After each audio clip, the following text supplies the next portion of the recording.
Bismillahirrahmanirrahim. Assalamualaikum warahmatullahi wabarakatuh. Alhamdulillahirabbil alamin. Allahumma shalli wa sallim wa barik ala sayyidina Muhammad wa ala ali sayyidina Muhammad miftah rahmatillah adada ma fi bila salatan wa salamun daimaini bi amkir wa rasulih. Segala puji bagi Allah Subhanahu wa taala, berlimpah shalawat dan salam kepada kita aturkan kepada junjungan kita baginda Nabi Agung Nabi besar Muhammad sallallahu alaihi wasallam. Semoga kita keluarga besar kita yang berada sudah wafaat selalu berhak dapat syafaat dunia akhirat. Alhamdulillah rabbil alamin. Pada malam 9 Ramadan ini Al-Fakir ingin menyampaikan yaitu seputar zakat, yang pada malam ini Al-Fakir ingin memfokuskan yaitu adalah siapa yang menjadi prioritas penerima zakat yang kita keluarkan.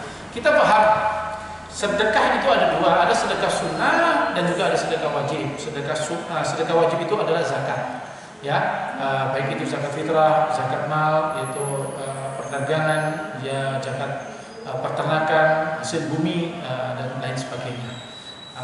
Sebagai awal, mari kita melihat dalam kitab suci Al-Quran surat At-Taubah ayat yang 34 dan 36. Allah Subhanahu wa taala berfirman, Bismillahirrahmanirrahim.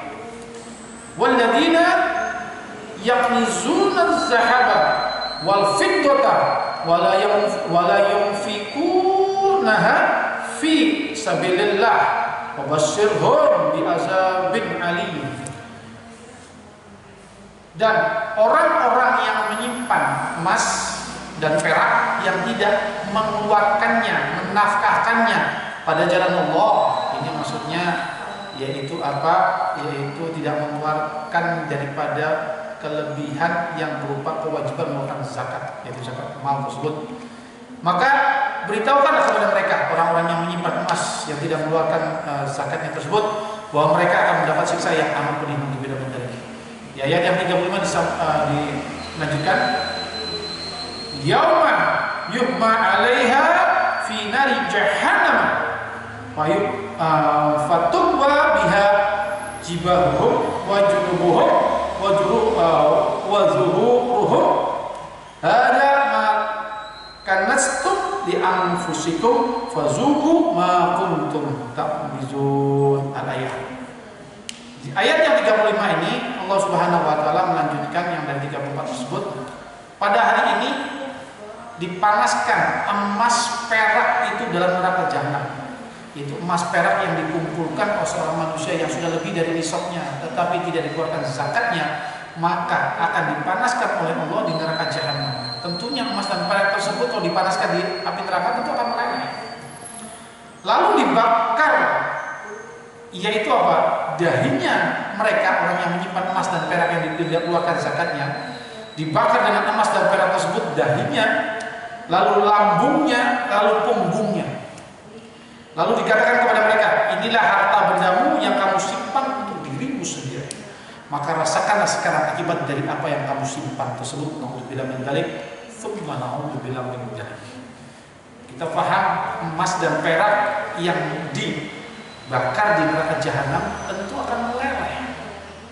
Dan hal tersebut tentu kita tidak bayangkan, tidak bisa bayangkan berapa pedihnya daripada siksa Allah, di mana daripada cairan emas dan perak tersebut yang dibentuk lempengan dan kita ini mensesuaikan dalam bahasa sederhananya yaitu disetrika dengan emas harta kita, dengan perak harta kita tersebut pada dahi kita, lambung kita, punggung kita. Tentu kita dalam keadaan tidak mati tapi bisa merasakan pedihnya daripada siksanya Allah. Semakin banyak emas dan perak yang kita kumpulkan yang tidak dikeluarkan zakatnya, maka semakin tebal lempengan tersebut untuk menyiksa orang tersebut.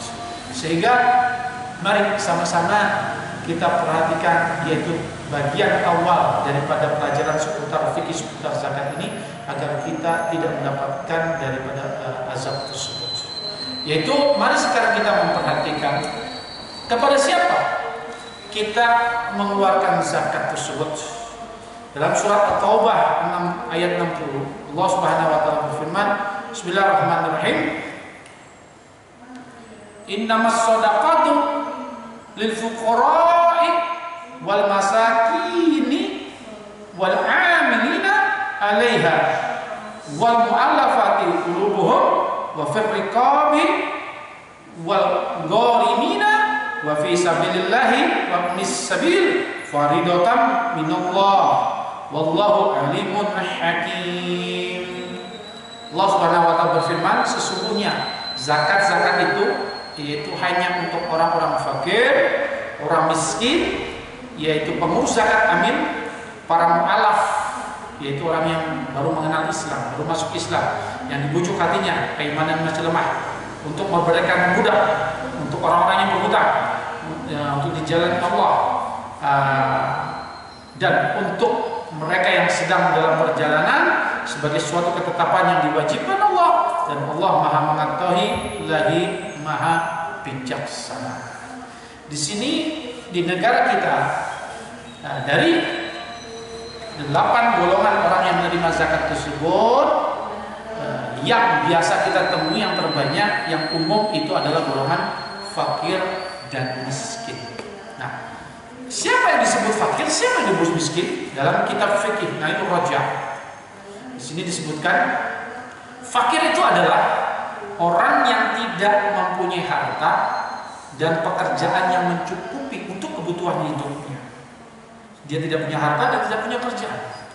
Seperti orang yang butuh untuk dirinya dan orang yang menjadi tanggungannya, contoh sebesar 10, dan tidak dapat dari harta atau pekerjaan yang layak baginya kecuali hanya 4 atau lebih sedikit dari itu, sehingga orang fakir ini disebut diberi dengan pemberian yang mencukupi untuk kebutuhan seumur hidupnya. Sebagai contoh sederhananya, orang fakir tersebut, dia ini tidak bisa mencukupi penghasilannya tersebut, yaitu di bawah 50% daripada kebutuhan. Contoh, misalnya UMR Kota Magelang, misalnya 1 juta.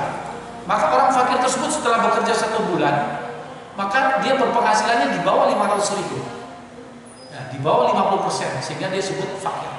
Sedangkan orang miskin adalah seseorang yang mempunyai penghasilan untuk memenuhi kebutuhannya, namun tidak mencukupi seperti orang yang butuh untuk dirinya dan orang-orang yang menjadi tanggungan nafkahnya.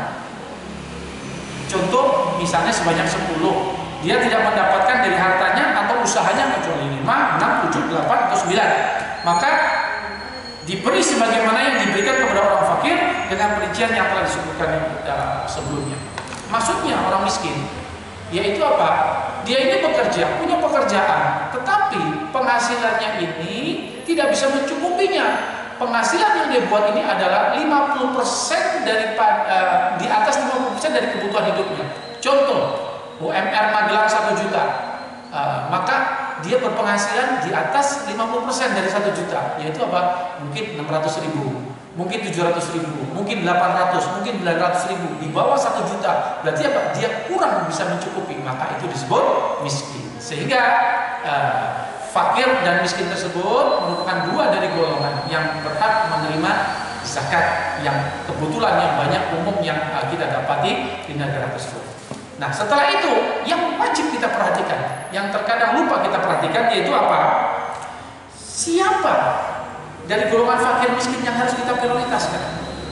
Di sini Allah Subhanahu wa taala yaitu berfirman dalam surat Al-Isra ayat yang ke-26. Bismillahirrahmanirrahim. Wa ati zal qurba haqqahu wal miskina wa ibnas sabil. Al-ayat. Allah Subhanahu wa taala berfirman, dan berikan kepada keluarga yang dekat akan haknya kepada orang miskin dan orang-orang dalam perjalanan. Dalam ayat yang lain, yaitu Allah Subhanahu wa taala berfirman di surat Al-Baqarah 177, Bismillahirrahmanirrahim. Wa atal mala ala hubbihi zawil qurba wal yatama wal masakin. Disebutkan di sini, dan memberikan harta yang dicintainya kepada kerabatnya, anak-anak yatim, orang-orang miskin. Nah, dari 2 ayat tersebut Allah menyebutkan pertama, yaitu untuk kita memberikan sesuatu, baik sedekah sunnah atau sedekah wajib. Yaitu yang pertama disebutkan apa? Keluarga dekat, atau dalam bahasa Indonesia itu kerabat atau kerabat. Berarti dalam kita memberikan zakat kita, kalau kita memang wajib zakat atau sedekah sunnah kita, yaitu yang prioritas pertama yang harus kita berikan, kita harus meriksa siapa di antara kerabat kita yang bukan merupakan tanggung jawab nafkah kita.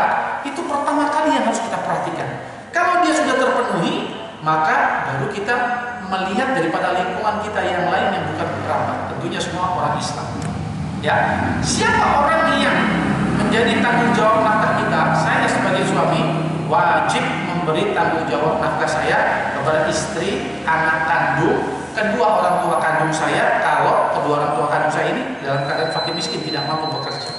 Nah, ketiga orang tersebut saya tidak boleh memberi zakat karena itu merupakan wajib tanggung karena ketiga orang tersebut adalah wajib jalur nafkah. Saya kewajiban untuk menafkahkan mereka.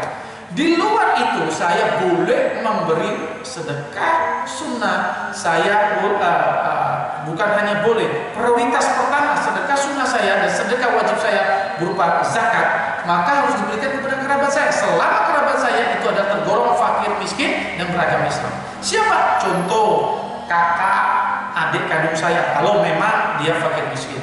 Siapa lagi? Pak D, Bu Le. Siapa lagi? Keponakan.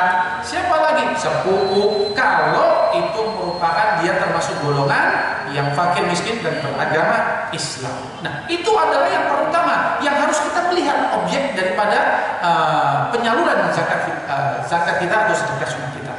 Kalau itu tidak kita kerjakan, kerabat kita yang membutuhkan kita lompati, kita memberikan kepada orang yang tidak ada hubungan kerabat. Apa yang dikatakan oleh Kanjeng Nabi besar Muhammad SAW? Kanjeng Nabi bersabda, "Anna man yatasaddaqa alal ajanibi ma'a ilmihi bihajati aqarabihi ila sadaqatihi la yaqbalullahu sadaqatuhu." Kanjeng Nabi bersabda, sesungguhnya orang yang bersedekah kepada orang lain yang tidak ada hubungan kerabat, padahal dia mengetahui bahwa kerabatnya juga membutuhkan sedekah tersebut, berarti sedekah kerabatnya dalam keadaan fakir miskin, tapi dia tetap memberikan kepada orang lain tanpa memperdulikan kerabat tersebut, maka apa yang terjadi? Allah tidak akan menerima sedekahnya. Al-Fakir mengulangi kembali, la yaqbalullahu sadaqatuhu. Allah tidak akan menerima sedekahnya. Kenapa? Karena kita melewati tertib. Mestinya kerabat kita dulu yang kita perhatikan. Ini beritahu dalam Quran. Tetapi kita langsung loncat kepada orang lain yang tidak ada hubungan kerabat, maka resikonya Allah tidak akan menerima sedekah kita. Naudzubillah min dzalik. Maka dari itu, mari sekarang kalau kita sudah lebih daripada nisab, kita keluarkan zakat atau sedekah sunnah. Pertama kali yang kita harus perhatikan adalah daftar siapa keluarga kita, siapa kerabat kita yang bukan merupakan jalur wajib nafkah kita, yaitu adik kandung, kakak kandung, Pak Le, Bu Le, paman, bibi, keponakan, sepupu.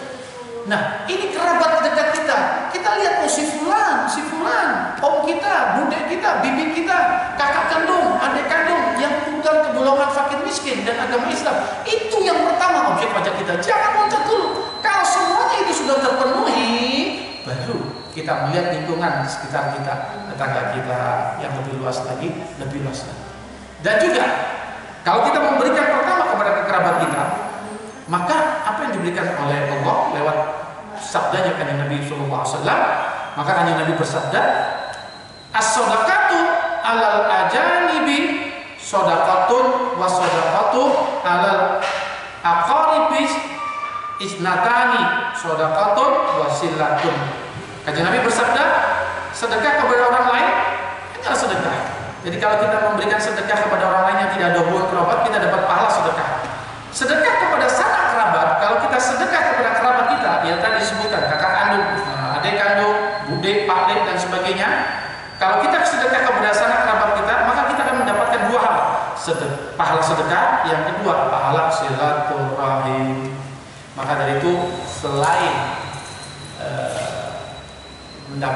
kita bersedekah kepada keluarga kita, selain tepat sasaran dan itu prioritas pertama, kita mendapat pahala yang lebih. Maka dari itu, mari sekarang kita yang sudah punya kelebihan, hartanya justru lebih di atas dari nisab dan wajib zakat ataupun menumpahkan sedekah sunnah, perhatikan siapa kerabat kita di dunia kita. Sehingga itu kalau sudah terpenuhi semua, baru kita melihat lingkungan kita kiri kanan dan sebagainya. Wallahu a'lam bishawab. Semoga yang sedikit ini bisa kita pahami dan kita amalkan agar kita memberikan sesuai dengan skala prioritasnya, sehingga kita mengerjakan syariat yang sudah ditetapkan oleh Allah Subhanahu wa taala yang disampaikan oleh baginda Nabi Agung Nabi besar Muhammad SAW. Semoga Allah dan Rasulnya meridhoi kita semua. Allahu a'lam bishawab. Subhanallah wa bihamdika asyhadu an la ilaha illa anta astaghfiruka wa atubu ilaik. Assalamualaikum warahmatullahi wabarakatuh.